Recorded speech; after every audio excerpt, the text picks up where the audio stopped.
അസ്സലാമലൈക്കും. Hi friends, welcome back to my channel. ഇന്ന് ഞങ്ങൾ ഒരു അടിപൊളി കസ്റ്റാർഡ് ബോണ്ടി പുഡിങ്ങിൻ്റെ റെസിപ്പിയുമായിട്ടാണ് വന്നിരിക്കുന്നത്. നല്ല ടേസ്റ്റായിട്ട് നിങ്ങൾക്ക് എല്ലാവർക്കും ഇഷ്ടപ്പെടും. നിങ്ങൾക്ക് ഈ വീഡിയോ ഇഷ്ടപ്പെടുകയാണെങ്കിൽ ലൈക്ക് ചെയ്യുക, ഷെയർ ചെയ്യുക, കമൻറ്റ് ചെയ്യുക, സബ്സ്ക്രൈബ് ചെയ്യുക. അപ്പോൾ നമുക്ക് വീഡിയോയിലോട്ട് പോകാം. അപ്പം നമുക്ക് പുഡിങ്ങിന് ആവശ്യമുള്ള സാധനങ്ങൾ എന്തൊക്കെയാണെന്ന് നോക്കാം. അതിന് വേണ്ടി ഞാൻ 2 കപ്പ് തേങ്ങ എടുത്തിട്ടുണ്ട്, 1 കപ്പ് പഞ്ചസാര, 1 piece chocolate compound, 2 tablespoon cornflour പൊടി, 4 tablespoon custard powder, 1 packet പാല്, 1 പാക്കറ്റ് ഓറിയോ ബിസ്ക്കറ്റ്. ഇത് നമുക്ക് ഡെക്കറേഷൻ ചെയ്യാൻ വേണ്ടിയിട്ട് കുറച്ച് ബദാമും ചെറിയും പാട് ഞാൻ എടുത്തിട്ടുണ്ട്. നമുക്ക് ആദ്യം തേങ്ങയൊന്ന് റോസ്റ്റ് ചെയ്തെടുക്കാം. ഇതിൻ്റെ പച്ചമണമൊന്ന് മാറിക്കിട്ടാനാണ്. എന്നിട്ട് നമുക്കിതൊരു മിക്സിയുടെ ജാറിലിട്ടിട്ടൊന്ന് ചതച്ചതിന് ശേഷം ഒരു പാത്രത്തിലേക്കൊന്ന് മാറ്റി വെക്കാം. ഒറിയോ ബിസ്ക്കറ്റിൻ്റെ ഉള്ളിലെ ക്രീമൊക്കെ നമുക്കൊന്ന് മാറ്റാം. ഇനി നമുക്കൊരു പാത്രത്തിലേക്ക് മാറ്റി വെച്ച പാലിൽ നിന്നും പകുതി ഒഴിച്ചു കൊടുക്കാം. അതിലേക്ക് നമുക്ക് പഞ്ചസാരയിൽ നിന്നും പകുതിയും കൂടെ ചേർത്ത് കൊടുത്തിട്ടൊന്ന് നന്നായിട്ടൊന്ന് തിളപ്പിച്ചെടുക്കണം. അപ്പോൾ അത് പാലൊക്കെ നന്നായിട്ട് തിളച്ച് വന്നിട്ടുണ്ട്. ഇനി ഇതിലേക്ക് നമ്മൾ റോസ്റ്റ് ചെയ്ത് വെച്ച് തേങ്ങ ഇട്ട് കൊടുത്തിട്ട് നന്നായിട്ടൊന്ന് വറ്റിച്ചെടുക്കണം.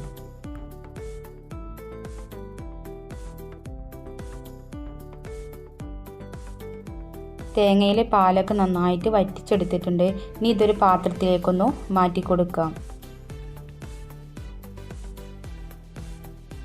ഇനി നമുക്ക് നമ്മൾ മാറ്റി വെച്ച കോൺഫ്ലവർ പൗഡറും കസ്റ്റാർഡ് പൗഡറും കുറച്ച് വെള്ളം ചേർത്ത് കൊടുത്തിട്ടൊന്ന് മിക്സാക്കി എടുക്കാം. നമ്മൾ നേരിട്ട് ഇത് പാലിലേക്ക് ഇട്ട് കൊടുക്കുകയാണെങ്കിൽ ചിലപ്പോൾ കട്ട പിടിക്കും. അപ്പോൾ തന്നെ ഞാനിത് രണ്ടും വെള്ളം ചേർത്തിട്ടൊന്ന് മിക്സാക്കി എടുത്തിട്ടുണ്ട്. ഇനി നമുക്കൊരു പാത്രം അടുപ്പത്ത് വെച്ച് അതിലേക്ക് പാലും കോൺഫ്ലവറിൻ്റെ മിക്സും പഞ്ചസാരയും കൂടെ ചേർത്ത് കൊടുത്തിട്ടൊന്ന് നന്നായിട്ടൊന്ന് തിളപ്പിച്ചെടുക്കാം. അപ്പോൾ അത് നന്നായിട്ട് തിളച്ച് വന്നിട്ട് ഇതിലേക്ക് നമുക്ക് കസ്റ്റാർഡിൻ്റെ മിക്സും കൂടെ ഒഴിച്ചു കൊടുത്തിട്ട് ഒന്ന് കുറുക്കിയെടുക്കണം. കട്ട പിടിക്കാതിരിക്കാൻ നമുക്കിത് തുടർച്ചയായിട്ട് ഇളക്കിക്കൊണ്ടിരിക്കണം. അപ്പോൾ അതാ നമ്മുടെ കസ്റ്റാർഡ് മിക്സും ഇവിടെ റെഡിയായി. ഇനി നമുക്കിതൊരു പാത്രത്തിലേക്കൊന്ന് ഒഴിച്ചു കൊടുത്തിട്ടൊന്ന് മാറ്റി വെക്കാം.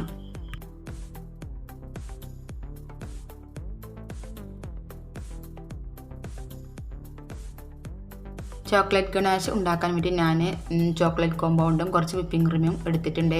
ഇനി നമുക്കിതൊരു പാത്രത്തിൽ വെള്ളം വെച്ചിട്ട് അതിൻ്റെ മേലെ വേറെ പാത്രത്തിലാണ് ഈ കോമ്പൗണ്ട് ഞാൻ ഇട്ട് കൊടുത്തിട്ടുള്ളത്. നമ്മൾ നേരിട്ട് ഇത് തീയിലേക്ക് പിടിക്കേണ്ട, നമുക്ക് ഇങ്ങനെ പിടിച്ചിട്ട് ഇത് പതുക്കെ മെൽറ്റാക്കി എടുത്താൽ മതി. നമുക്കിതിലേക്ക് വിപ്പിംഗ് ക്രീം ചേർത്ത് കൊടുത്തിട്ടൊന്ന് മിക്സാക്കി എടുക്കാം.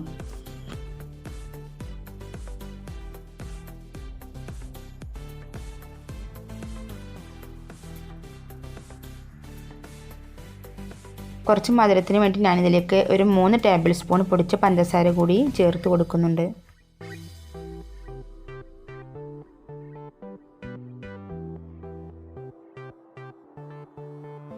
അപ്പോൾ ദാ നമ്മുടെ ചോക്ലേറ്റ് ഗണാഷ് ഇവിടെ റെഡിയായി.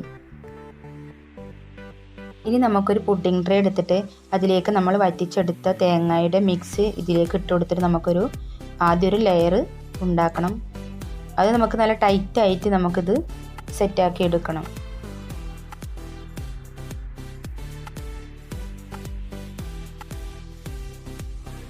അപ്പോൾ ഇതാ ഒരു ലെയർ ഇവിടെ റെഡിയായി. ഇനി നമുക്ക് ഇതിൻ്റെ മേലേക്ക് ഓരോ ഓറിയോ ബിസ്ക്കറ്റും വെച്ച് കൊടുക്കാം. ഇനി നമുക്ക് 3rd ലെയറായിട്ട് കസ്റ്റാർഡ് മിക്സ് കൂടി ഇതിൻ്റെ മേലേക്കൊന്ന് ഒഴിച്ചു കൊടുക്കാം.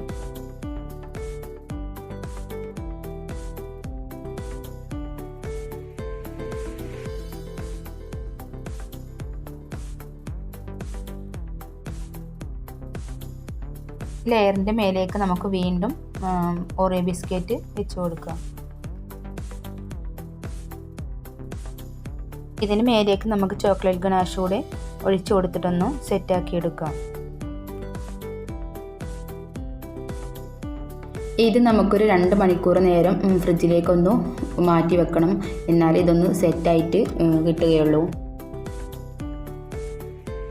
അപ്പോൾ അതാ 2 മണിക്കൂറിന് ശേഷം ഞാൻ പുഡിങ് ഫ്രിഡ്ജിൽ നിന്ന് എടുത്തു. നല്ലതുപോലെ സെറ്റായിട്ട് കിട്ടിയിട്ടുണ്ട്. ഇനി ചെറിയ രീതിയിലൊന്ന് ഡെക്കറേറ്റ് ചെയ്യാം. അപ്പോൾ നമ്മുടെ കസ്റ്റാർഡ് ബോണ്ടി പുഡിങ് ഇവിടെ റെഡി ആയിട്ടുണ്ട്. അപ്പോൾ നിങ്ങളെല്ലാവരും ഇത് ട്രൈ ചെയ്ത് നോക്കാം. അപ്പോൾ നമുക്ക് അടുത്ത വീഡിയോയിൽ കാണാം. Tata, bye, see U.